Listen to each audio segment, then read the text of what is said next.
So ಈಗ exercise 3.2 ಅಲ್ಲಿ third problem solve ಮಾಡುವ. ಥರ್ಡ್ ಪ್ರಾಬ್ಲಮ್ ಏನು ಹೇಳ್ತಾ ಇದೆ, 3x - y = 3, 9x - 3y = 9 ಅಂತಿದೆ ಅಲ್ವಾ.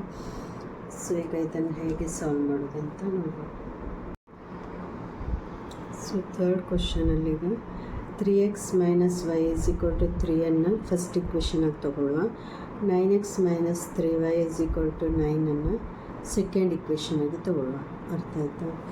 ಸೊ ಈಗ ಇದರಲ್ಲೀಗ ಯಾವುದು ಸಿಂಪ್ಲರ್ ಫಾರ್ಮ್ ಇದೆ, ಇದು 9 ಇದೆ, ಇದು 3 ಇದೆ. ಸೊ ಇದು 9 ಇದೆ, ಇಲ್ಲಿ 3 ಇದೆ.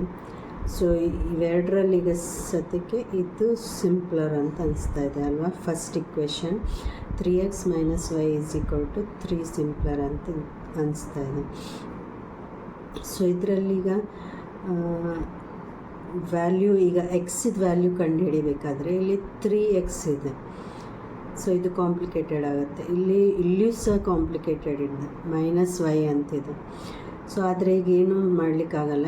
ಈಗ ಇವೆರಡರಲ್ಲಿ ಈಗ ಯಾವುದು ಸಿಂಪ್ಲರ್ ಇದೆ, ಇಲ್ಲಿ 3x ಇದೆ, ಇಲ್ಲಿ ಬರೀ y ಇದೆ ಅಲ್ವಾ, -y ಇದೆ. ಸೊ ನಾವು ಫ್ರಮ್ ಇಕ್ವೇಷನ್ 1ನಲ್ಲಿ -y ಅನ್ನು ತಗೊಳ್ಳೋ ಹೊರಗೆ.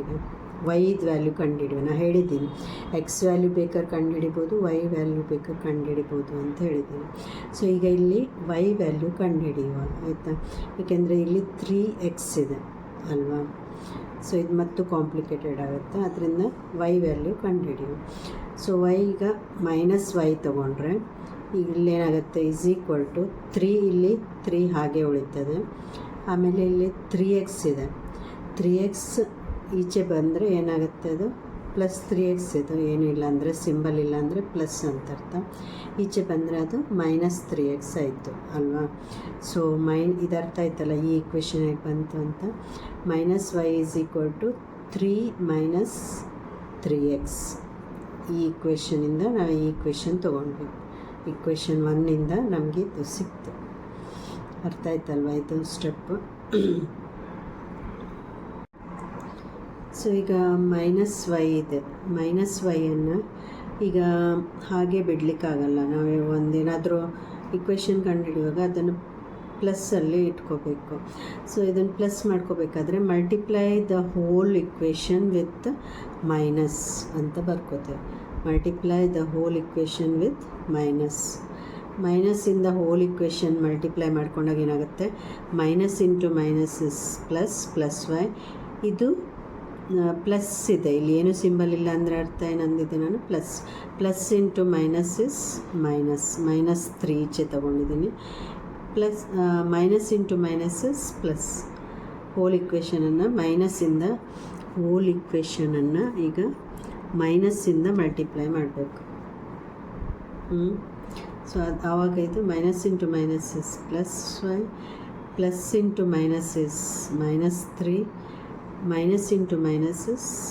-3x.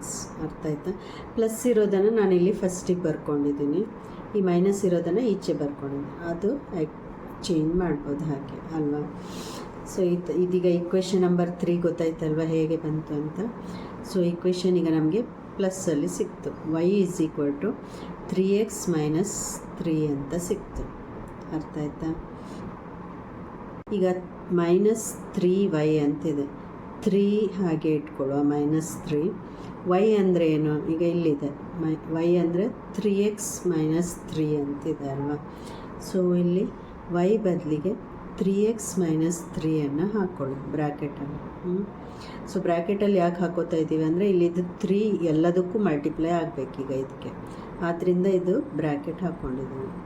ಇಲ್ಲಿ ಒಂದು ನಂಬರು ಅಥವಾ ಏನಾದರೂ ಆಲ್ಫಾಬೆಟ್ ಇದ್ದರೆ ಆವಾಗ ನೀವು ಇಲ್ಲಿ ಬ್ರ್ಯಾಕೆಟ್ ಹಾಕ್ಕೋಬೇಕಾಗತ್ತೆ ಎಕ್ಸ್ಟ್ರಾ ಅಂತ.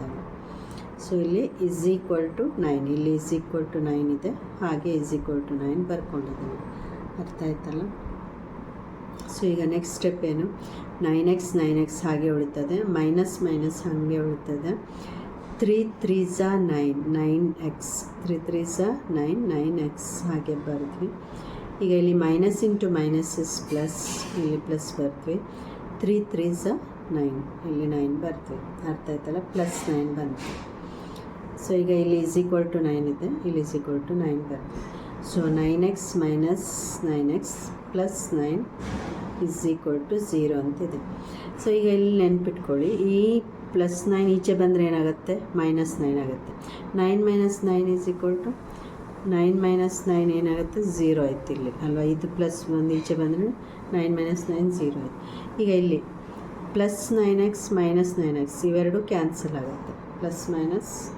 Plus into minus is minus, 9x minus 9x is equal to 0. So ಇದು 0 ಇದು 0 ಬಂತು, ಅರ್ಥ ಆಯ್ತಾ.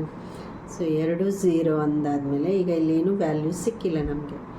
ಸೊ ಆವಾಗ ನಾವೇನು ಹೇಳ್ತೇವೆ ಅಂದರೆ the given pair of linear equation has got infinite number of solutions ಅಂತ ಬರೀತೇವೆ. ಸೊ ಇಟ್ ಈಸ್ ಏನಾಗುತ್ತೆ, ಅದು ಕೋಇನ್ಸಿಡೆಂಟ್ ಲೈನ್ ಆಗುತ್ತೆ ಅಲ್ವಾ. So which has infinite number of solutions.